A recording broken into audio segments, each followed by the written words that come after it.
Hello, welcome to this race day recap video. I'm decided after editing the one that should have just come out, because this is the Wednesday following our latest race. After we had issues sending the editor the video, so it didn't come out till a week late, but I've decided after looking at over that footage to change things up a little bit on how I'm going to do these videos going forward. So I'm going to do more so talking about what's going on in the video and not just talking about how the day went and stuff. I'll save that for like the intermission, going between the races and go from there. So without further ado, here is the first feature from this past Saturday. Well, here we are. We start out in the 5th place, if I recall correctly. And this is the start of the feature here as we're about to take the green flag. We didn't get the best of start and drop back 2 positions here early on, as you'll see Carl Salt in the 81 go around the outside as well, which dropped us back to 7th position.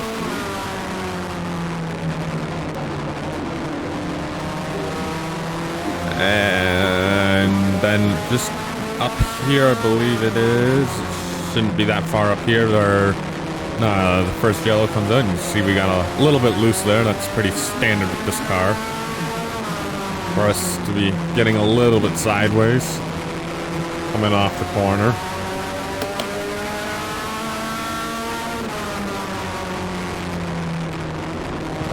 Here's the first yellow. We do catch the wall there a little bit, as you can see. Here's just the roof cam footage of it. So we did pull the car into the pits. This is what started the frustration of the day, because I'll point out the point, roughly the section where they decide to tell us to double up, even though we're supposed to be given, I think it's 3 laps, but at least 1 lap to look over our cards if we're involved in the incident when we pull into the pits here. So it's right about here. They're getting told out on track now to double up roughly. That rim's blind! What? That rim is blind! I caught the wall! So here I'm yelling at my crew to make sure that rim is fine because of catching the wall, and I didn't realize that it was that hard of a hit at first either, because we're belted in pretty tight. So, and because they didn't give us our lap, here we are taking the restart from inside the pits. So that annoyed us and caused us to have to drive our butts off to get all the way back to the front. You can see how much ground we lost early on because of it.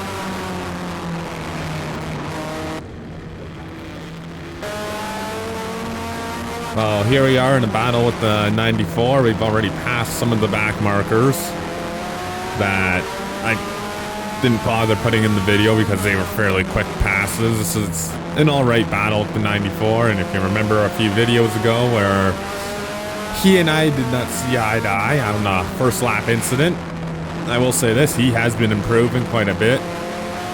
He still, you can tell when he feels the pressure, because he does still overdrive the corner a little bit, but not as badly as he did that day. Well, there we got ourselves around him.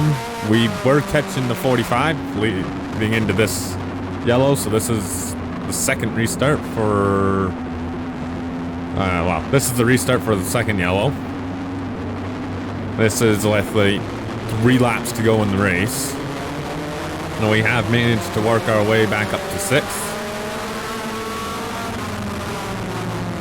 Here we have a good battle with Caitlin Wallace in the 45.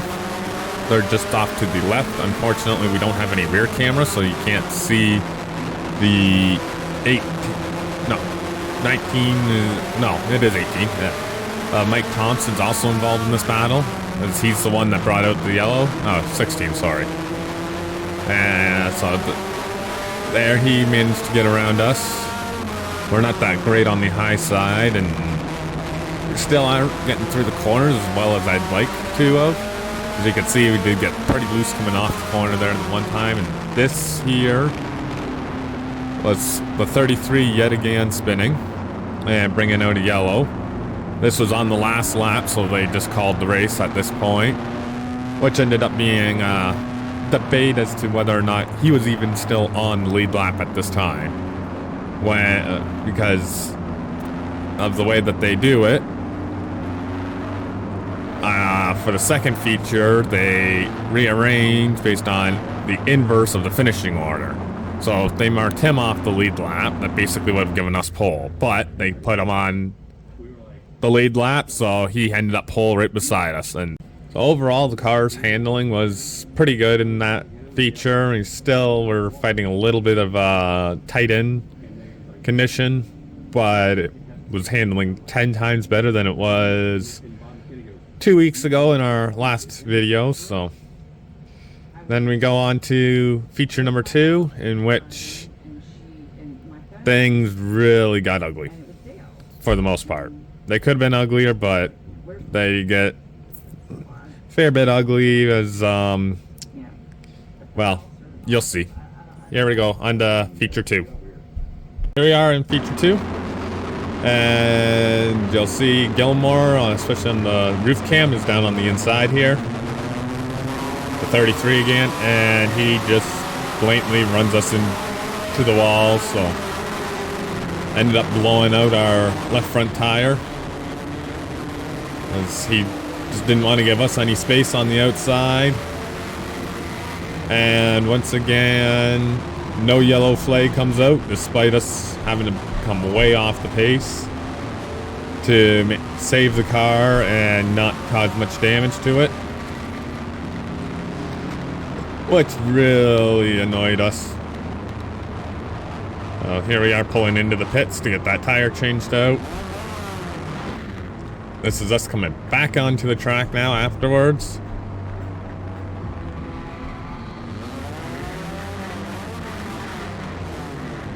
So here we are now, a few laps down after that because of no yellow coming out.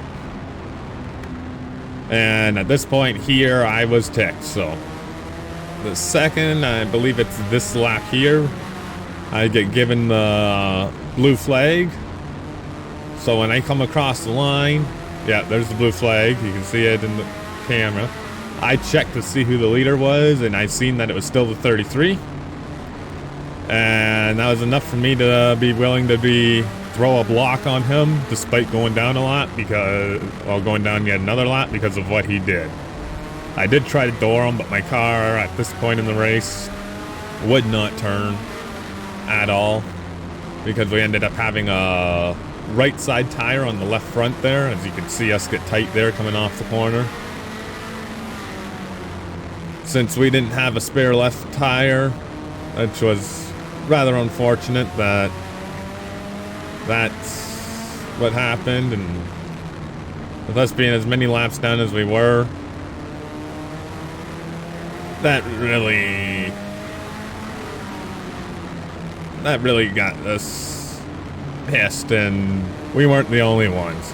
The 7 who just passed us there, this is the only other exciting part, I guess, of this feature, is it went yellow free, and the 7 got sideways coming off the 2 there. But from what I heard, the 33 and him ended up getting in a shoving match after this feature. And here's both camera angles blown right up, so you can fully see what exactly transpired. It like runs us up to the wall here and gives us no space up there. And first lap of the race, and you're gonna do that. But nonetheless, I race guys the way they want. They race me, so on to the next one, I guess. Okay, so hopefully you somewhat enjoyed that. As you can see, if you have watched our other videos, we have talked about the 33 before, but luckily enough, with him putting us in the wall there on the opening lap of the second feature, there isn't much damage done to the car, as you can see. But that fact, there's not much damage really on this side compared to what there was. There might be a scuff mark from the wall. Yeah, you can see it on the camera there. That red streak. It's Flamboro's wall. Actually, no, that red wouldn't be from Flamboro's wall. They repainted them black and white this year. So, I'm not sure if I actually fully got in the wall or if it was just my tires that might have clipped the wall. But I go around to the other side. Well, actually, hold on. Yeah, there you can see the damage from where we got into the wall in the first feature. A little bit of a scuff mark, and I haven't even checked the front bumper to make sure that it wasn't bent, but it doesn't look like it was. And now for this side here. So you can see the 33 hit us, so it flattened our one tire. I don't have it. And see marks up here from the car. This is dented in. This down here is dented in from them. And you can see, well, it's hard to see it on here. This is all marked up from his tire. Got a slice through the wrap there. Well, this side did take quite a beating. But we basically somewhat knew that that was going to happen. I tried to hold him tight. I'm pretty sure he's bent my rub rail as well, because if you look at it, might be harder to tell on the camera, but it is a little bit bent, which that shows how hard he pushed us up into the wall. So hopefully you liked this new kind of recap video. If you did or didn't, please, I ask anyway to that you leave a comment so that with suggestions that can make this better, as I'm open to them.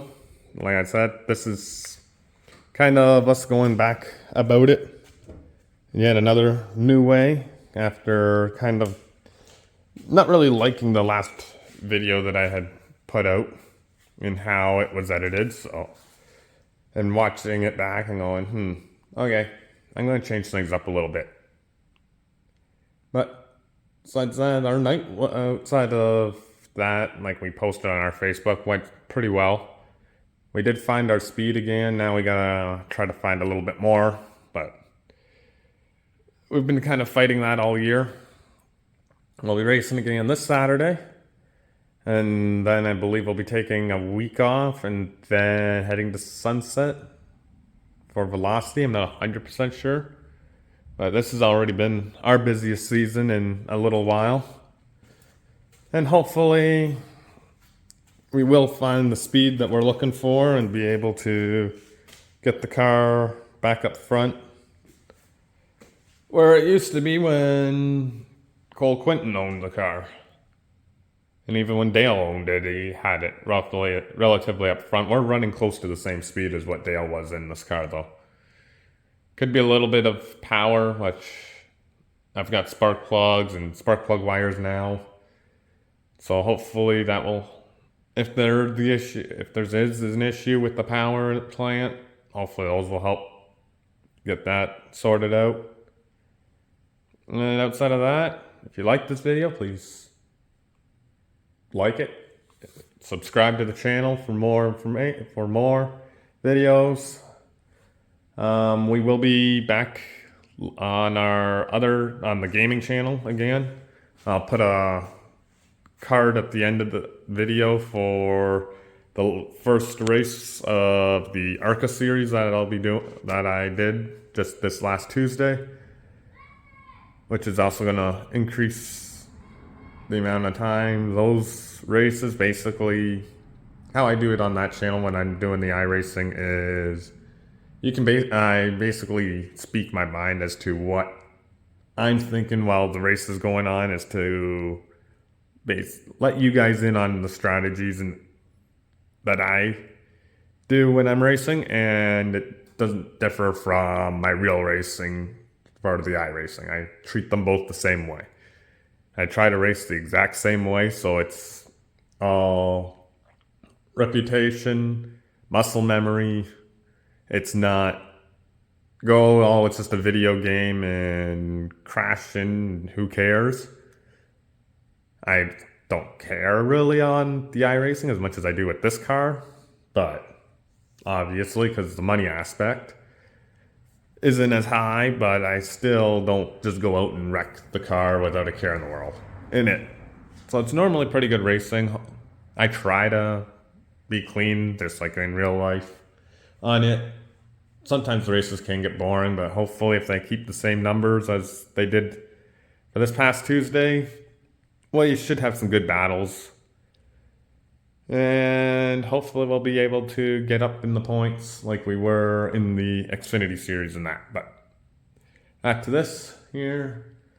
I've got the Instagram and our Facebook pages also linked so you can follow more so along. It's a little easier that way. Instagram, I basically try to update throughout the night if possible with how things are going. And hopefully this Saturday we'll find a little bit more speed now that we're back down to the 18.1s and get below the 18-second mark. And possibly if we can get running up front, hopefully we don't get taken out or have issues again. Outside that, thank you for tuning in, and we'll see you in the next video. Have a good one. Bye.